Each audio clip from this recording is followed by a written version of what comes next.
All right, I've got high noon on May the 31st, so we will go ahead and begin our webinar for the 2022 ICA Industry Choice Awards presented by Oneida Molded Plastics. This is where we will reveal to you the results from our evaluation teams that were put together this year and from the great companies that have submitted products this year for evaluation and see who gets awarded the products of the year as based from the Industry Choice Awards evaluation team. So welcome everybody. Thank you so much for sharing your afternoon with us.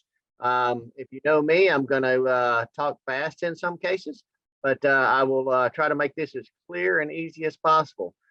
Tell you a little bit about myself. If I can click the screen, I don't have a moderator this year. So just a quick one about Oneida Molded Plastics, or OMP. I've got to have that commercial break since they pay me to do that, and they are the sponsor of the Industry Choice Awards. Oneida Molded Plastics has been producing firearms components for over 40 years and have been in business over 60 years and providing firearms components for our industry. And they're one of the leaders of the industry as far as the oldest and most experienced suppliers of injection molded plastics components, assembly, packaging, and decorating services throughout the firearms industry and the outdoor recreational products industry. So I serve at the pleasure, as you can read on here. I'm not going to read all the acclamates, but I serve at the pleasure of many organizations of the industry. And this year, I am pleased to present the 2022 Industry Choice Awards results as was determined from our evaluation team. I'll give you a bit of our agenda. We're going to go through a few of the challenges that we had this year again in 2022, and then some industry data. I always like to put a little industry data in there about things that have happened and changes over 2021 to 2022. I'll talk about our evaluation process, a little bit about our evaluators, and give you a good picture of who those people are. And then we'll get into the 2022 product categories based on the submissions that were brought in this year. And then the product awards presentation, which is the reason everybody's here, is to hear who's going to win the products of the year as selected from our evaluation team. And then just a quick few closing remarks. Again, thank you. And if you've just joined us, thank you so much for spending your time with us today. So without further ado, we'll go ahead with a little bit of the information about our challenges, which is no big surprise to anyone who's in this industry or loves this industry.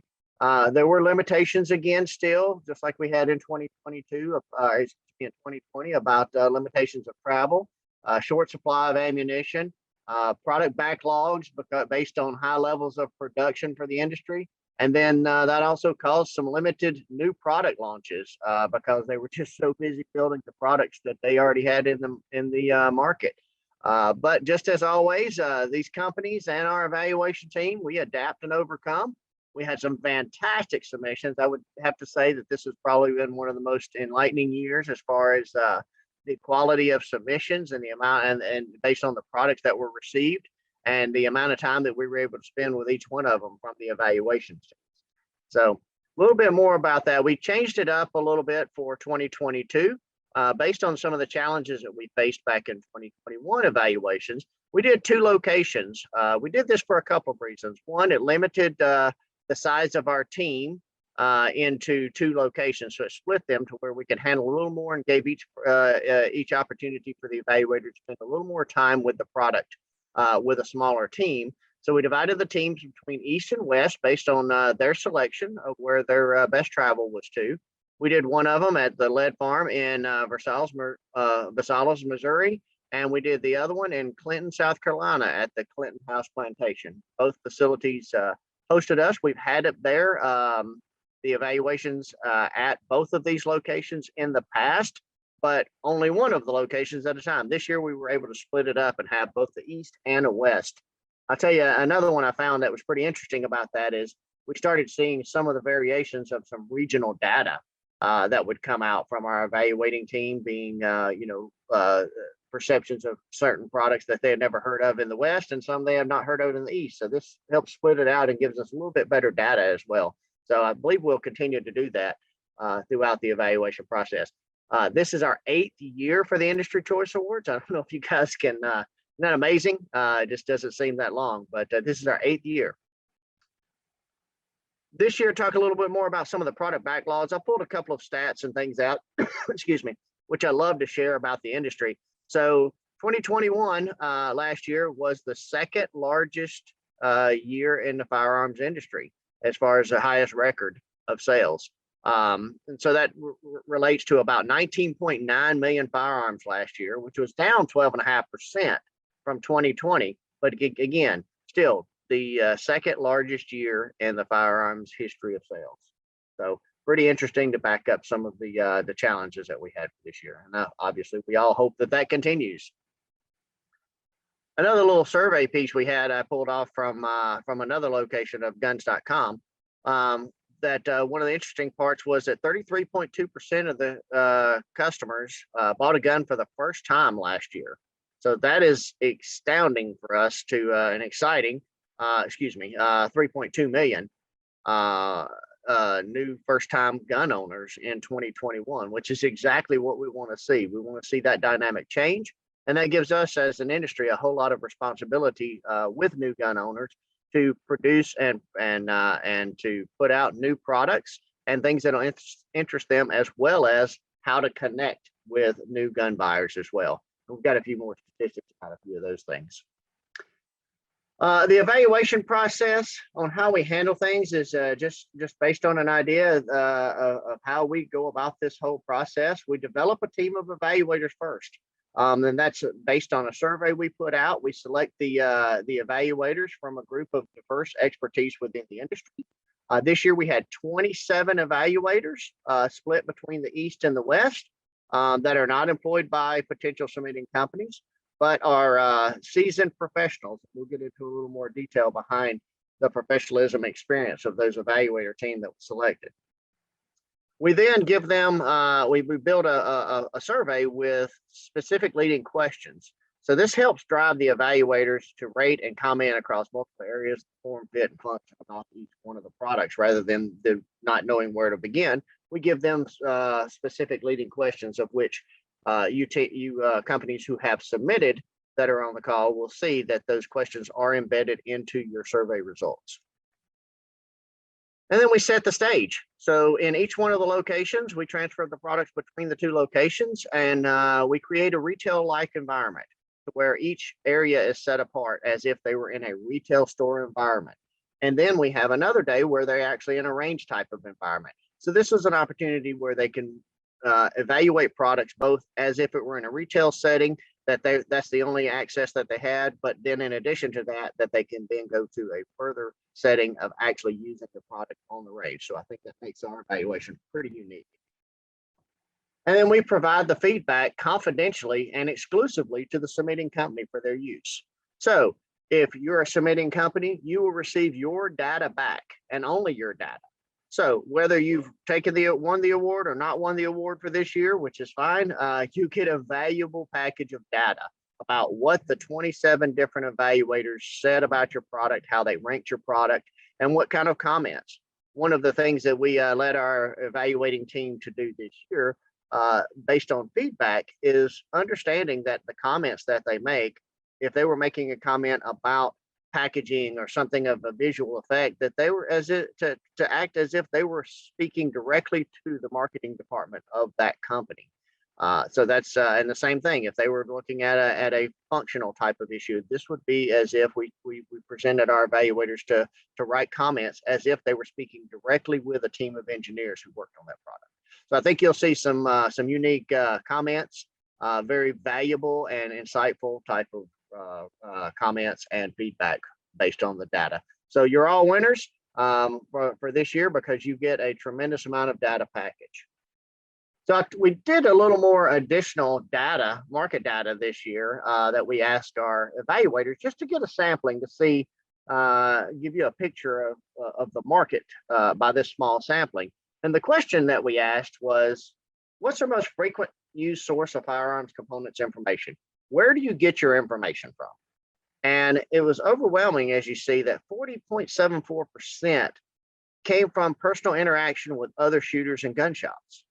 But high climbing on the rank was just something we didn't see 15 or so years ago, probably even 10 years ago, was the amount of data that they're collecting and getting information about firearms components from websites and videos.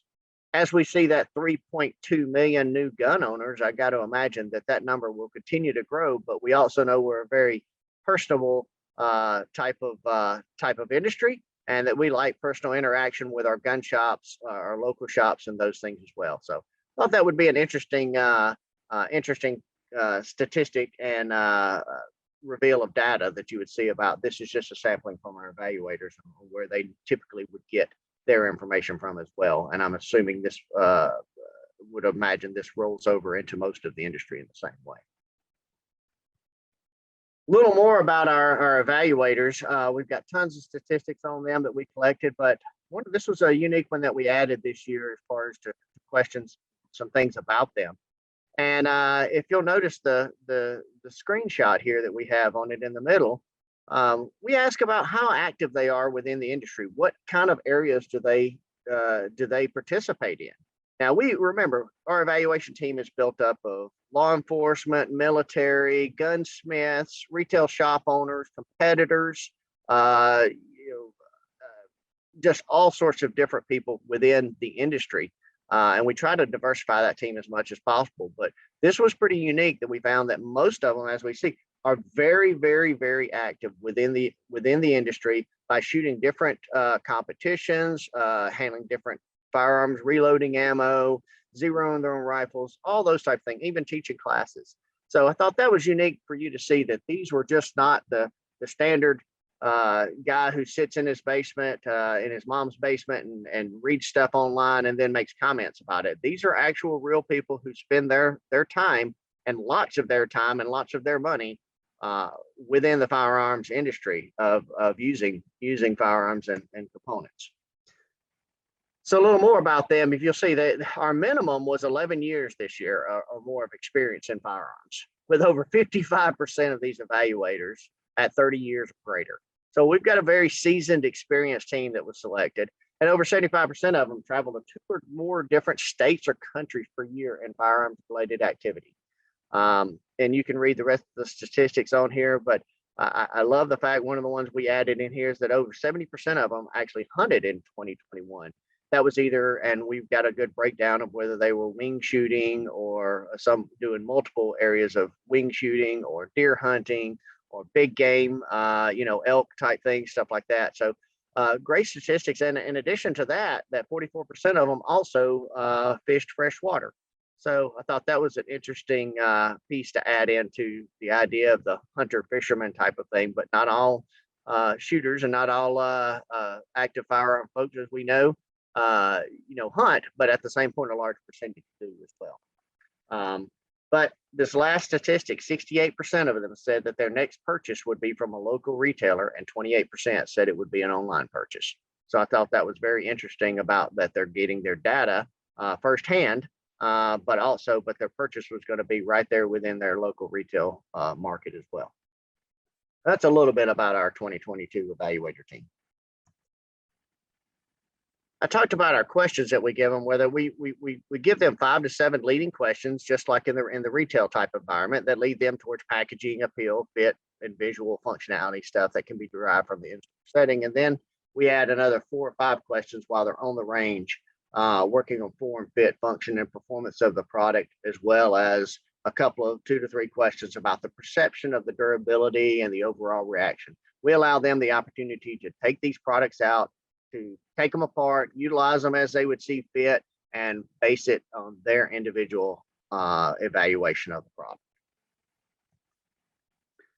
I can't go without saying again a thank you to my company, to Oneida Molded Plastics, who I work for, as far as giving us the opportunity to do this type of survey group and focus group, and what the value that is back to you as a submitting company.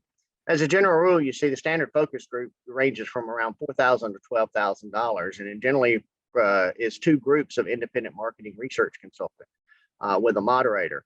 In our case, we have very high-skilled, high-level, vetted type of people, so that cost is even greater in a general term as far as what the real cost of research would be, in the average of about $75 per minute. You guys can do the math on this one. but I broke it down a little bit that we did on average based on the survey time, the amount of time that the evaluators spent per person onto the in the surveys. It was 23 hours on average that they spent on your products across 27 evaluators in 2 different regional locations at a cost of submission to you, the company, at 0. So we hope we're providing you a good value for that cost. Now, obviously, we do ask it, and it's your response. We do send product back each year. If you choose to leave it as a donation, then we will utilize part of that to help our evaluators out with some of their travel expenses, and then the rest of it goes from there. A big opportunity goes to the Generation 3 gun, which supports the industry even further with shooters, with junior shooters. So now I'll take a breath. We'll move over to the Product of the Year Awards. Our product categories are selected by the number of submissions. So we have different varying submission categories, and it's based on the amount of product per category that we get. And we pivot each year based on the market trends and submissions. We've seen all sorts of different trends come in, and we always try to add that in if we have enough submissions for the product. So our categories for the 2022 Industry Choice Award categories are the Accessory of the Year, the Premium Accessory of the Year, the Target of the Year, the Value Optic, Conceal Carry Gun, Handgun of the Year, Rifle of the Year, and our coveted Frank DeSoma Innovation of the Year. I always love this part, love it and hate it at the same point, but we've had a loss of our industry a few years back with Mr. Frank DeSoma, who was the owner of and founder of the POF Rifle Company, and just a legend of our industry. He was a 3-time winner of the Industry Choice Award Rifle of the Year in 2017, 2018, and 2019, and parallel with the American Rifleman Golden Bullseye Award in 2018. Those of you who have had the pleasure of using or owning one of Frank's products and know him personally, know he was just a patriot of all patriots. And his big point of industry was to innovate or die. So his company has spurred off some of the most major innovations and patent type of things that our industry has seen over the years. And we honor Frank's memory with an award of the Innovation of the Year. So without further ado, this year, the Innovation of the Year, Frank DeSoma Innovation of the Year product is the Athlon Midas CF32 tripod. Really unique as far as for a tripod to take an innovation. But I tell you, between the comments, the rankings, the details that the evaluators put in, they seem to gravitate to all of the neat features and components and things that this tripod held. And it was an amazing to read some of the data as the evaluation team finished and submitted all their products in. It was fantastic into the fact that that an Athlon Midas CF32 tripod wins the Frank DeSoma Innovation of the Year for 2022. And next up on the list, we have the Accessory of the Year. Now, lots of different accessories are put in. Oh, gotta get this screen off here, guys. I apologize. I don't have a moderator, so it's here we go. The Accessory of the Year with a big category this year. Otis comes in with the Otis Ranger earmuffs. Amazing earmuff. The evaluators were doing great with it as far as the value is concerned. They were taking it across the room in different rooms, checking the decibel levels and the adjustability of it. And the Otis Ranger earmuffs is this year's Accessory of the Year. And right behind that, don't stop yet, we go to the Premium Accessory of the Year, which is a value of $100 or more. Accessory of the Year is $100 and less, and $101 and higher goes to the Premium Accessory category. And the Premium Accessory this year, boom, Otis does it again with their Otis Elite Universal Care Kit. This was a unique, I watched the evaluator team as they went through. They used this, they pulled out all the components and the features, and we've got lots of guns and lots of components there. And they were actually able to work and utilize this care kit, this universal care kit. And I think it had everything except the kitchen sink in it. So congratulations, Otis, this year for coming strong with the accessory of the year and the premium accessory of the year. And another category that we brought back this year, this one almost derailed our entire evaluation process because so many people wanted to play with it, enjoy it, and all this. But we brought back the target of the year because of the submission side from this year. And the target of the year this year was the laser ammo training system, the IMITS Arena. And I say why it almost derailed our whole evaluation is because we had to get the evaluators off of playing with this thing. It had another unit that was submitted as well, which was a laser air pistol. And so the competitions of you get this many gun people together with a unique system like this, and they were having a great time putting targets all over the place, competing with each other. We had to get them back to working on their evaluations. But congratulations for Laser Ammo Training Technologies on the Laser Ammo IMITS Arena for Target of the Year this year. And there's so many red dots, so many components and pieces and things that come back through. Fantastic that we did the value optic, the red dot category. And this year, for the second year in a row, the Primary Arms Micro Prism 3, Primary Arms comes in and submits another one of their innovations this year for their red dot, and they won this year with the Micro Prism 3. So that's 2 years in a row for Primary Arms as far as their red dot technology coming in. Fantastic, and congratulations, Primary Arms.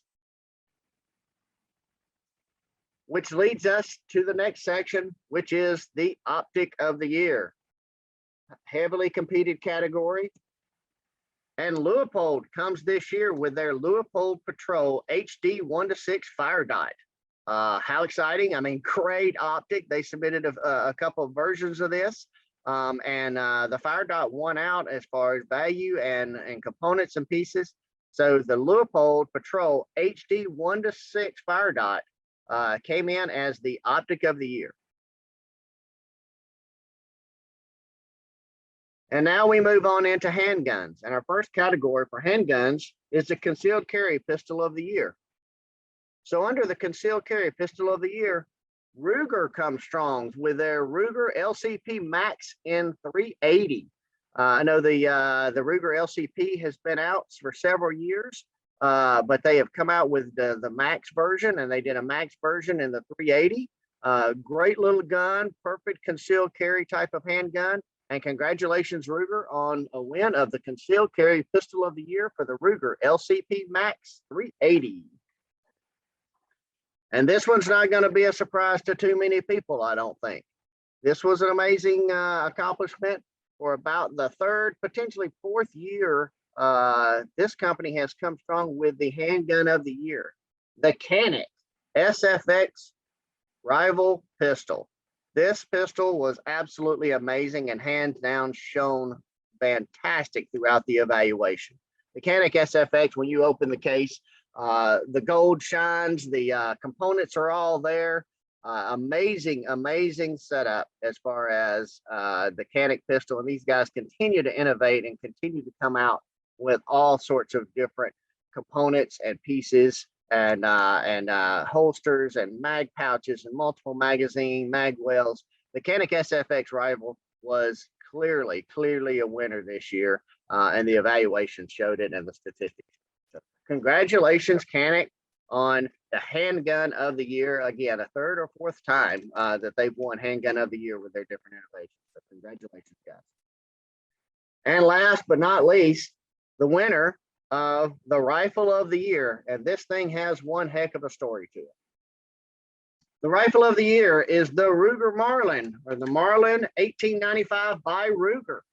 So this was just one of those amazing setups to where the rifle, they take and buy a company. Ruger bought Marlin a year or so ago and put the pieces together, put their own pieces to it, and really came out with an amazing setup.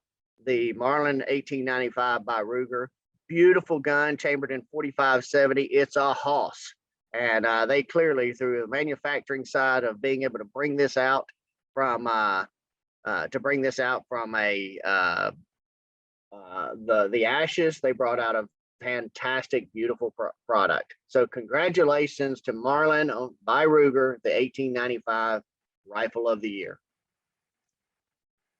Our select product submissions are donated Generation 3 gun, which is a 501c3 organization, provides scholarships for junior shooters for match entry fees. So what we don't use as far as our from the side there that you may donate, that money goes into an auction. You're all invited to the Generation 3 gun, which is the weekend of September 11th in Iberia, Missouri. Fantastic event, and all the money that is donated and raised at that event goes to providing kids back scholarships to be able to shoot other matches in locations throughout the country. And finally, a few notes on here. We want to thank our companies for their submissions. We can't do this without you. Obviously, we need product in. We hope it continues to grow beyond our 8th year.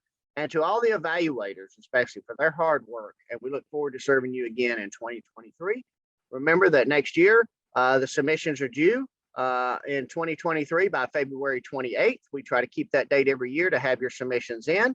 And note that if you are a submitting company, that your 2022 ICA data will be sent to you through the contact provided for each submitted product, and the trophies will be mailing out to your office with that contact within the week.